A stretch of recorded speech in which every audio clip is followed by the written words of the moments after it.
Good evening, everyone. Welcome back to your weekly dose of the occult and the macabre. This is the Dark Hour Podcast, and I am your host, KDG, former Spooky Scary Admin. Before we start, I'd like to point out that this podcast is a work of fiction. Any resemblance to any existing person, living or dead, is purely coincidental. The aim of this podcast is to entertain and nothing else.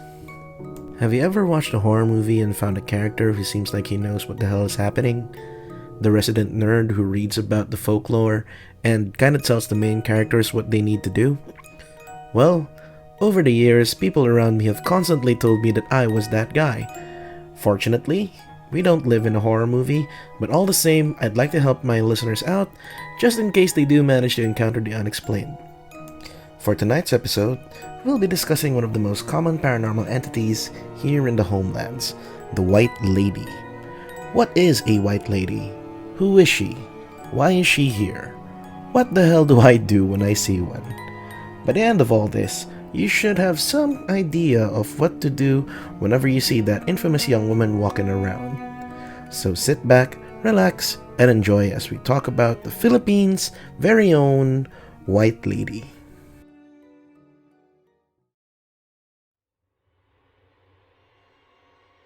First of all, what exactly is a white lady? A white lady is basically a spirit of a young woman wearing a long white dress and roams an area of great importance to her while she lived. They are said to be lost souls who are a victim of tragedy, either dying by accident or through violent means. Basically, it's your garden variety ghost but with a very noticeable dress to match. Generally harmless, white ladies are often found in their area, mostly just hanging out.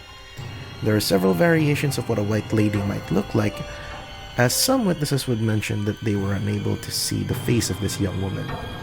Others would mention that not only can they see the face, they can even see how she died, because she kind of retains the gashes or wounds that she had at the point of death. It's a little freaky. They'll tell you they can see her floating around. Others would say that they can just see her just walking around. Whatever the case, the witnesses all agree that without fail, the spirit would always be dressed in a very prominent white dress and will sport long black hair covering her face. You might also be surprised that white ladies are not only common here in the Philippines, but around the world too. They are mentioned in several stories coming from England, Russia, Japan, the US, and the list goes on. The stories will differ in origin and behavior, but it is still centered around the lady wearing white. Some even go so far as to associate it with unrequited love, as the spirit is unable to move on. Spare me. In any case, this can be seen in recent pop culture, with shows like Supernatural prominently featuring a lady in white in their first case. In Japan, they can be referred to as Yurei. They also introduced one of the most infamous of them all, Sadako Yumamura from the Ring series. Just watching her crawl out of that TV still gives me the creeps. However, here in the Philippines, we have our own name for the White Lady, which I'm kind of thankful for because I've been saying White Lady since the start of this show, and I'm kind of sick of it. The local term for this particular spirit is called Caperosa. You can use that as an icebreaker in your next horror party, or when you just want to keep a conversation going with someone, but you've kind of run out of stuff to talk about.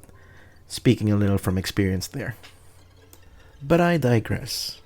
The most famous sighting of a caparosa here in the Philippines would be the infamous Baleta Drive. Over the years, we've had multiple sightings, stories, and even press events dealing with this particular spirit. According to the urban legend, there was a young woman who was involved in a violent hit and run along Baleta Drive.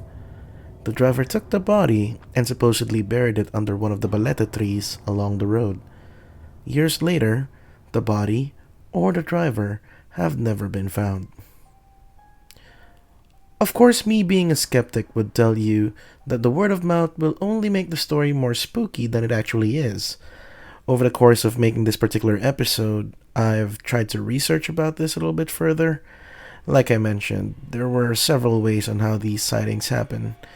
The most common was the way a taxi passing by Baleta Drive late at night would see a young lady wearing a white dress. They would stop for the girl to pick them up and continue along the road. At some point during the drive, the driver would notice the young lady, but after he looks back again, she's already vanished from sight. Another version of this was when the driver was very much aware of the urban legend. So, when they see the young lady by the road, they'd usually just ignore her. However, when they do look at the rear view mirror, the young lady was already in the car. If you were lucky, she'd just not be there when you look again. But more often than not, this would actually lead to an accident, making Baleta Drive a little bit of an accident-prone area over the years.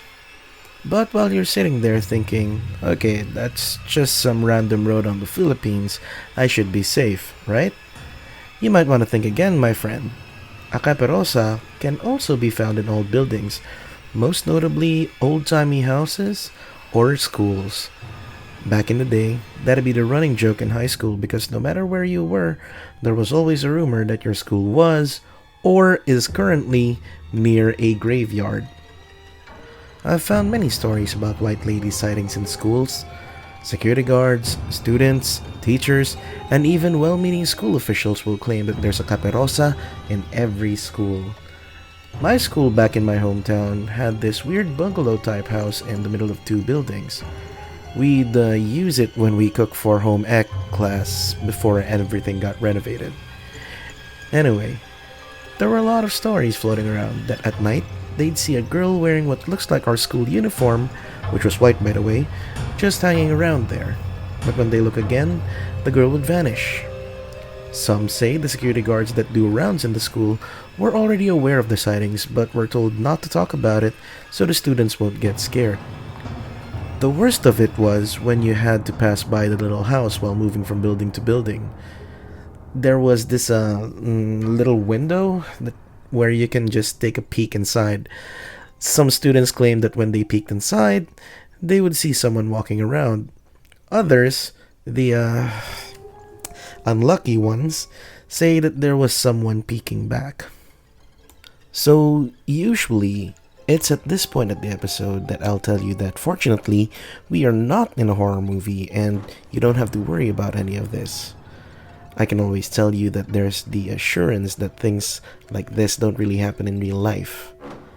Unfortunately though, for this particular entity, I really can't say.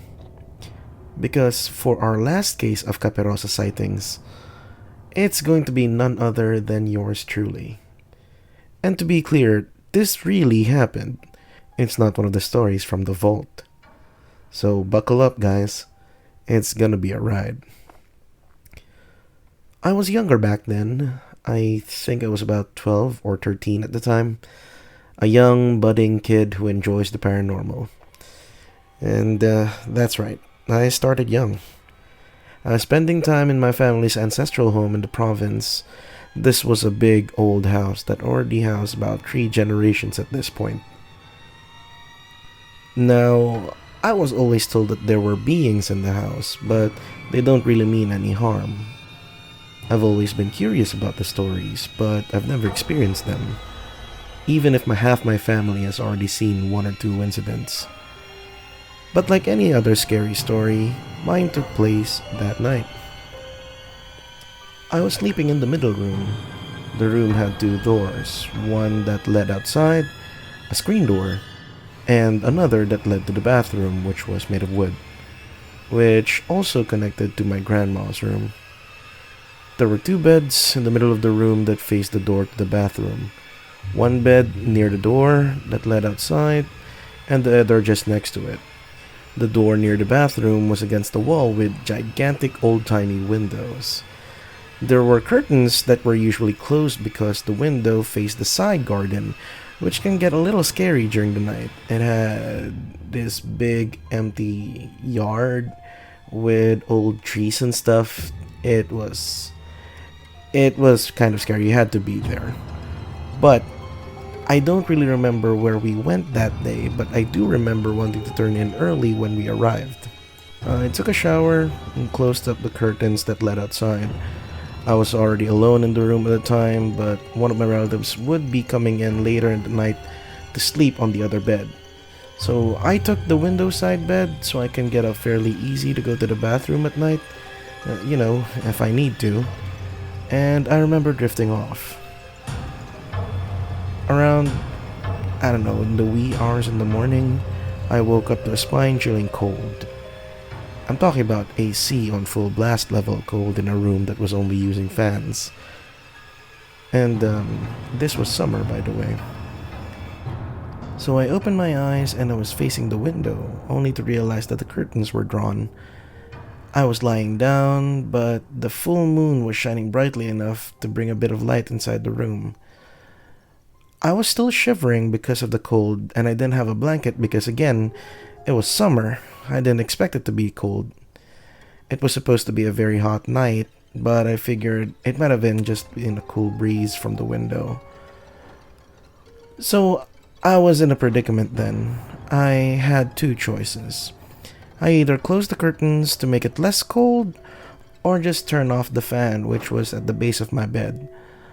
Seeing as I didn't want to see anything outside in the side garden, I figured I'd just turn around and get up to turn the fan off. So I turned around.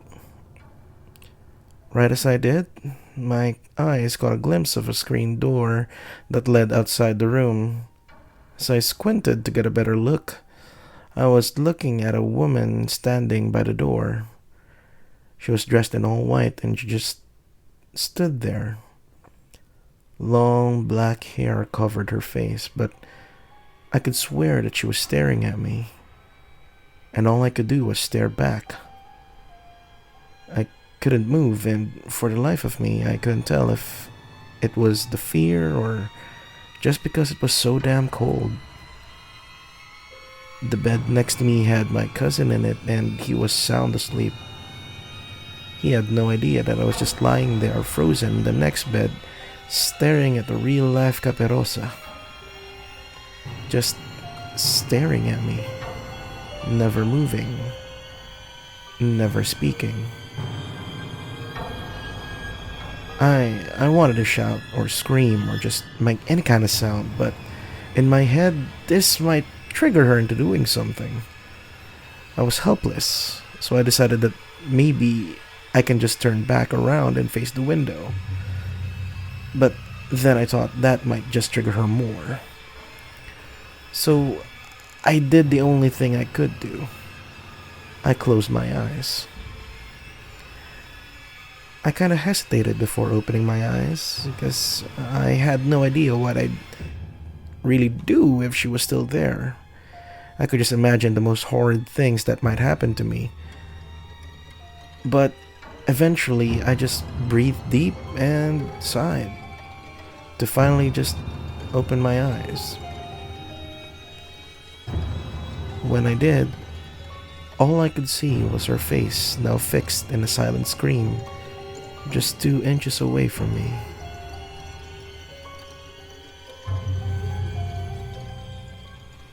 Okay, so that last part didn't happen, but when I did open my eyes, she was gone, never to be seen again. After that, the room seemed to warm up again and as if nothing happened. But, looking back at it now, I figured it was just some kind of sleep paralysis that just occurred at the time. But what bothers me is that I was able to move the entire time. Like, I could turn around, I was facing the wall, and then I faced the door. That whole thing. At least, that's what I remember. Anyway, so now we come to you. What do you do when you encounter a caperosa? Well, it's quite simple, and you've probably guessed by now. You do nothing. Because like I discussed, caperosa are just lost souls. They are mostly in between worlds. In the likely scenario that you encounter one, chances are before you can even do anything, she'd already be gone.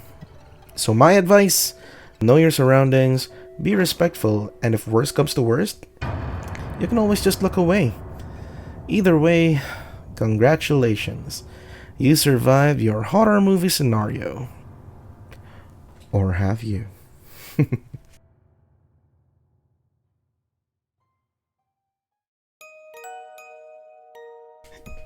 And that is a wrap on today's episode. I hope you guys enjoyed our topic.